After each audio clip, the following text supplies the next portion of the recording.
GCSE exam question on what I would say is a pretty difficult 5-marker. Now, some of you guys in the comments are going to go, oh, this is easy, so prove it. Pause the video now, have a go by yourself, drop the answer in the comments, and then we may just believe you.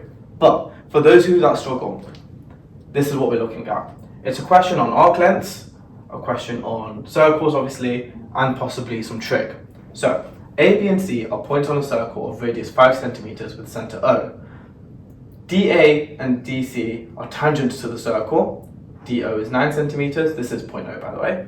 And we want to find the arc of ABC. Now, I've already labeled this theta because we know we need the arc length. And just to help you remember how we derive the arc length formula, do you know the circumference of a circle? I hope so. It's 2 pi r.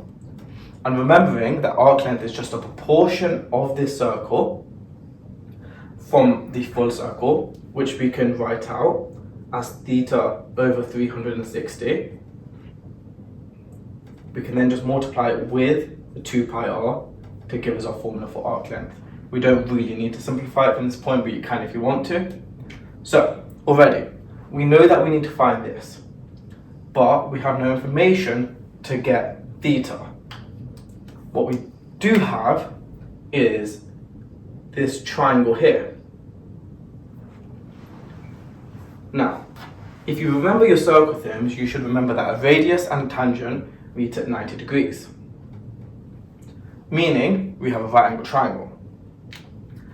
Is this any help? Well, yes, because it allows us to find this angle here, which I'm going to call x. And because these two triangles are congruent, they both share a tangent, they both share a radius, and they both share this exact same line OD, we know that this is also x. So if we find one x, we find both x's. Therefore, we find theta by doing 360 minus 2x. So theta equals 360 minus 2x. Now, if you're struggling to envision the circle, I would just suggest sketching it out. So here's your right angle, here's point C, here's point D, and here's O. This is your x, this is 5, and then this is 9. So if you want to find x, it's going to be trig, we've got our adjacent, we've got our hypotenuse, so we know that cos x is equal to 5 over 9, therefore x is equal to inverse cos 5/9, which we can put on our calculators.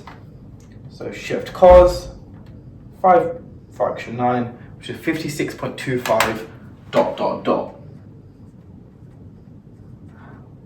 Now the reason I do this is 1, to show the exam that I'm not doing any rounding early on, 2, to remind myself that maybe I should put a few more decimal places in because we want to answer to 3SF. So I always round to one extra significant figure, one extra decimal point in the question asked me to, therefore I'm not over rounding. Okay, perfect. We have x. Like I said here, we need 2x. So, if you look here, I didn't clear my calculator. So I'm just going to click times 2. Therefore, I get the full answer, which gives me 112.50 ... Once again, not clearing the calculator yet. It's stored, so I'll do 360 minus answer to get me the exact value of theta to be 247.497 ... Okay, again, not getting rid of the calculator, never clicking on, just AC. We now plug this into the formula. So arc length is equal to theta, I'm not writing that in because it's going to be easier for my calculator, over 360 times 2 pi r. So once again, back with the calculator. We're going to click answer because it's the last stored thing. Over 360 times 2 times pi times r. We probably should have subbed r in here, so I will do that, which is 5 given to us in the question here. And I realised I was too busy looking at you guys and didn't shift out of the fraction, but there we go, that's what it should look like. And we get a final answer of 21.59 ... which is 21.6 centimeters to 3SF. Let me know how you found that question and if you like the calculator tips. And if you want any more questions like this, drop it down in the comments and we'll have a go at them next time.